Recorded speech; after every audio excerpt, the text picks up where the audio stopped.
Live from our 7 Tasmania studios, your nightly news with Louise Huber begins now. Good evening, everyone. First tonight, a healthcare worker has tested positive to COVID-19 after arriving in London just 2 days after they left Tasmania. Our reporter Meg Sides has been following this story. Meg, what do we know at this stage? Well, Louise, Public Health has confirmed late this afternoon that person had been working at the Launceston General Hospital with another individual. Now, on the 20th of June, the pair had finished their last shifts at the LGH and set off travelling around the state. They both tested negative to COVID and left Tasmania on July 2, flying to London via Melbourne and Singapore. But on July 4, one of them tested positive. Both had been fully vaccinated. Public Health has emphasised it's highly unlikely they caught the virus in Tasmania, and the LGH isn't expected to be impacted. We don't know where the couple travelled in the state. That information will be released tomorrow. Once we know those locations, anyone who's visited them will be required to isolate and get tested. What we're trying to do in doing that testing is trying to identify whether there has been someone out there who could have infected these people, if that was their source of infection. We have a positive case that's occurred on the other side of the world, but we're working backwards to ensure that there is absolutely no risk to Tasmanians. It's also been confirmed Tasmania's borders will open to Brisbane and Moreton Bay at midnight tonight. While a number of premises in Queensland will remain high risk, I'm sure the reopening to the Sunshine State will come as welcome news to many, Lou. I'm sure it will. Thank you for that, Meg. A Pipers River man has lost his life in a tragic crash just kilometres from home. Police say the man wasn't wearing a seatbelt at the time, with speed believed to be a factor. A crumpled bonnet and snapped tree, the remains of an overnight fatal crash. Police had been called to the scene on Old Bangor Tram Road at 5 o'clock this morning. A man aged 57 from Pipers River was the driver of the vehicle, and he was pronounced dead at the scene. The road remained closed for just over 5 hours as police examined how the crash occurred. Initial investigations are that he was travelling towards his home address. He was probably maybe about 10 to 12 kilometres from home. Authorities say speed was likely a factor, and the 57-year-old wasn't wearing a seatbelt. Police say a man came across the crash, desperately attempting to render medical aid to the victim. Although unsuccessful, his efforts haven't gone unnoticed. We appreciate that, the assistance that they have tried to provide. Another timely reminder to stay safe on the roads. Particularly this time of year where we do have some weather conditions that come into play with cold conditions and frost and ice on the road. A report will be prepared for the coroner. Josh Duggan, 7 Tasmania News. A young Queensland woman who was allegedly murdered at Ulverston last month has finally been laid to rest. Gabrielle Marshall's family is remembering the young mother as a wild child who gave a lot of love to those around her. Holding a purple teddy bear, Gabrielle's 6-year-old daughter Summer places a flower on her mother's coffin. Emotionally, I don't think it's hit her, and I don't think it will for quite a few years until she fully understands it. She knows that she's got a lot of love.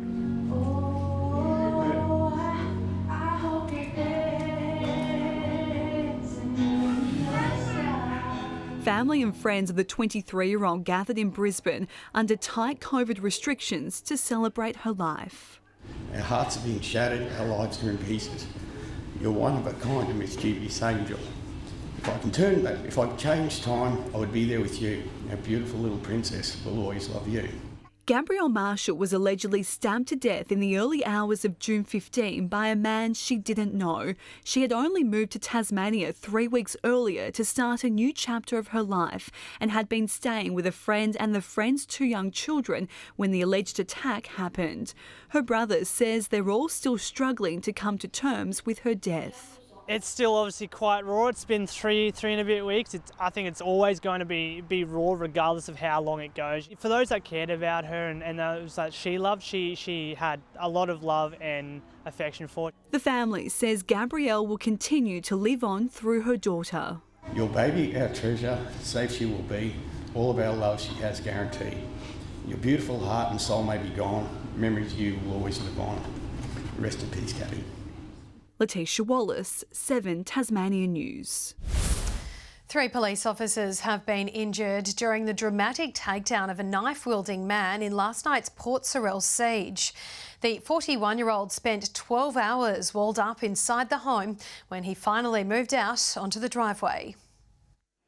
Tactical police had surrounded the secluded Blackwood Court home when the man came out at 9:50 last night, but he wasn't giving himself up easily. In the resolution phase, he was certainly observed with a number of edged weapons. 3 officers were injured, plus the accused instigator during the final struggle. The daring siege lasted 12 hours and saw a dozen homes evacuated. One neighbour was just about to have a shower when anxious police gave him the hurry up. Bloke run round brandishing the knife, you don't want to stop round, so I just locked the house up and left. I can't really go anywhere, I'm dressing gown.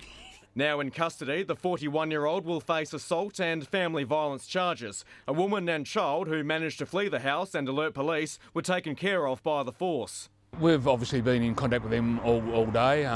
We've put them into emergency accommodation last night. They're certainly very thankful for what's occurred. Simply the sight of the Special Operations Group in normally sleepy Port SORELL gathered scores of onlookers, some extending a hand of hospitality in the chaos. People setting up a coffee on their front veranda for us, particularly cold night, and so those things we're really thankful for. The man will front court in Devonport tonight. Tom Johnson, 7 Tasmania News.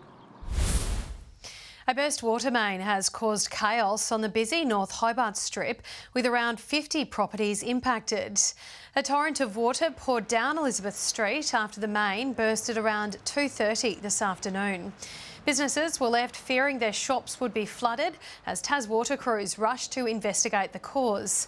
The water was turned off as the clean-up effort began, with areas of the footpath warped from the spray. Running out from the main road virtually anyway and flooding the whole place. It wasn't there when we were going there, and then we went out and I thought, has it rained that much?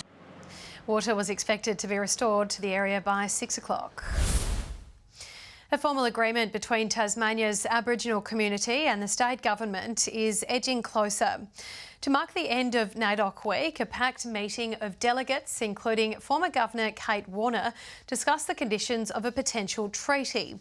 Ms Warner has been tasked with reporting to the government by October on a pathway forward. Meanwhile, in Launceston, the council will next week decide if it will permanently fly the Aboriginal flag at several sites across the city. Tasmanian entrepreneurs can make their business dreams reality thanks to a partnership between NILS and Bank of Us, offering $3,000 no-interest loans. For this Launceston business owner, the loan has helped revamp her website and increase the product range. I should have employed about 2 people a year ago. That's the next step. I definitely need to employ 1 or 2 people to keep going because things have expanded so much. So I feel very grateful. 82% of our clients, 2 years and after they've paid off their loan, are still operating their business. Now that's actually a much higher strike rate than small businesses generally in Tasmania. Loan recipients have 2 years to pay back what they've borrowed. Experts at Tasmania's Marine Institute have discovered world-leading technology to farm lobsters from hatchery to market. It's now hoped the research could expand to other aquaculture sectors in the near future. They say from little things, big things grow, and that's certainly the mantra for experts at the Institute for Marine Studies. They're implementing the larval technology to actually develop the animals themselves and then from that to grow out. A new research hub at TAROONA launched today, using technology more than 10 years in the making. These tropical lobster species are grown in onshore hatcheries, where they bask in tanks at a balmy 28 degrees before they're ready for market. The research that will be undertaken by the world-leading researchers at the University of Tasmania will facilitate our commercialisation and fast-track us becoming a world-class aquaculture industry in Australia. A major part of the science is creating the crustaceans feed from scratch, using a secret recipe kept under lock and key. We actually have some prototype feeds now that we can feed to the early juveniles, and we're in discussions at the moment on how to commercialise those feeds. With many of the world's best rock lobster experts right here on Tasmanian shores, IMAS says its industry-leading science can assist many other aquaculture sectors. It's hoped the lobsters will be ready to sell to international markets within 2 years. AINSLEY, KOCH, 7 Tasmania News. Tasmanians are being encouraged to lace up their running shoes in the name of charity. With participants warming up today, around 2,000 people are expected to take part in the annual Women's 5-kilometre fun run or walk. This year, it's hoped around $90,000 can be raised for the Cancer Council, with participants also invited to take part virtually. I think it's so important to know your body. And even though I knew my body really well, cancer does not discriminate. Someone who's really healthy, doesn't smoke, doesn't drink, can still get cancer. The funds always stay in Tasmania, which is something we're very proud of. And we have a whole range of support services that we use. And of course, here in Launceston, we have our purpose-built Cancer Support Centre. We have our cancer prevention activities, and importantly, we also invest in cancer research. The event will be held on September 12 in Launceston. Launceston's Life Without Barriers has received a major facelift to better carry out its life-changing work. The Rochelle organisation, which helps people of various ages and abilities, is now benefiting from upgrades to its roof, cladding and heating. Both staff and clients say they're excited about the overhaul. They're quite proud of their environment, so since this work's been done, there's sort of respect to the outside to the inside. It's a wonderful service that's provided, and it's important though that the facility that these services are provided in are contemporary and up to date. $1 million has been invested by the government to renovate the facility. It's hoped a new art installation will capture the imagination of those passing by, as well as show off homegrown talent at a Hobart bookshop. TERRAPIN Puppet Theatre has teamed up with local cartoonist First Dog on the Moon to showcase his comic strips on Fuller's front window. So I came up with an idea of telling stories to people in ways where they didn't have to gather, they could come at any time of day or night. Street frontage like this it really adds to the character of the city. There's a little something inside as well to encourage people to come in and get involved. The story of Jessica Parrott will continue to unfold over the next 3 weeks, with the display changing every Saturday. Lauderdale will head into this week's Eastern Shore derby fuelled by emotion. The Bombers, still reeling after past player Ryan Wiggins' near-fatal accident, will come against a red-hot Clarence outfit. Best thing we can do this weekend is go out and play as well as we can and try and beat Clarence for Ryan and give some sort of happiness to him and his family. We hate seeing that happen to anyone, but someone that you know and you've played against, and although they've been a rival, it's really sad, isn't it? Clarence has announced all the takings from the gate will be donated to Wiggins' recovery. This weekend will also see the third-place Tigers travel to North Hobart, the Demons still chasing their second win of the season, and the top-of-the-table clash between the two northern sides. The Devonport Strikers have drawn Victorian club Avondale FC for the first round of the FFA Cup. 5 players are still in the Strikers lineup since their last Cup appearance in 2018. Devonport will travel to Avondale for the match, although Nathan Pitchford would have rathered the other way around. We were definitely hoping for a Valley Road crowd. We didn't mind who it was against, but we were definitely, hoping for a Valley Road home game. But that's the beauty of the Cup, I guess, and the pitfalls of that kind of draw. The Strikers host Glenorchy Knights in a top-of-the-table clash in this weekend's NPL. And it's been 10 years since Tasmania claimed its second Sheffield Shield title. With the likes of Ed Cowan, Mark Cosgrove and Luke Butterworth running riot, the Tigers took down Simon Kadich's New South Wales. Despite breaking the Tigers' shield duck only a few years earlier, the nerves were still there. George Bailey's dropped a sitter. The late Phil Hughes had the Tigers' tail between their legs. Well played, Philip Hughes. Ben Hilfenhaus struck for the home side. Gozzie's dropped it and he's caught it on the second opportunity. Before the Blues, Ben Rohrer knocked another onto the hill and the total passed 400. The loss of Nick Kruger for a solitary run had murmurs of a losing battle. Enter Ed Cowan. 9 months before he'd make his Test debut, Cowan would score a century, guiding Tasmania beyond the Blues' first innings total, the lead 13 runs. Hilton House was again the star in the second innings, removing David Warner, followed closely by Usman Khawaja. Nothing better than seeing the stump topple end over end. Well, there we have it, swinging back from Ben Hilton House. Hughes was caught on 93 off the pace of a young James Faulkner, but the twist came when Simon Kadich was run out on a failed LBW appeal. And New South Wales set the scene for a final day run chase, the target 186. Openers Cowan and Kruger got to work, but the real party needed a larger-than-life character. Mark Cosgrove dropped from the Redbacks, now the season's highest run scorer, swept Tasmania to victory. There it is. It's all over.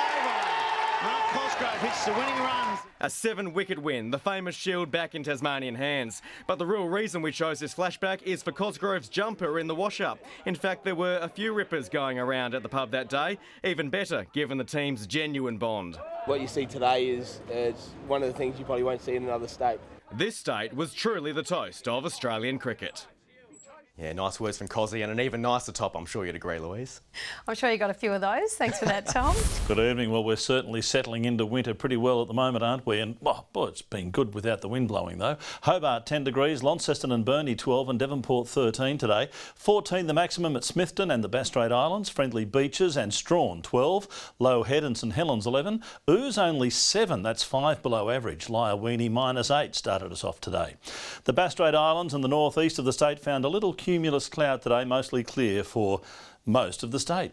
The band of cloud over the Tasman Sea extends over New South Wales, linked to a trough of low pressure. Most of the nation under clear skies until we see the frontal band clipping Western Australia. Tomorrow, the high over the mainland extends to another to our southeast. That system still building further to the west, moving over the Bight. Tomorrow we'll see variable winds at 5 to 15 knots, tending east-northeasterly over the north and west, but still only light. Not much brewing in the coastal swells either. Another icy start tomorrow has another road weather alert being issued for all Tasmanian roads. Hobart, 12 degrees after a morning frost. A morning frost for Medina, -3 to 11, -3 also for Oatlands, warming up to 10 degrees during the day. 13 for Launceston, morning fog and frost. 14 the top for Devonport, a sunny afternoon, and 8 degrees the top for Lyawini. Burnie expecting 13, a sunny afternoon, same for Strawn, 13 the top 2 for Marrawar. And for St Helens, a high of 13 as well. A light shower though, mostly sunny further south over Swansea, and Orford, a morning frost, a sunny afternoon, 13. On Sunday, fine until showers develop over the northwest during the afternoon. Morning fog and frost patches again. A few showers over the north on Monday, extending to western and central areas during the afternoon. And on Tuesday, mainly fine apart from the showers once again over the central and northern regions.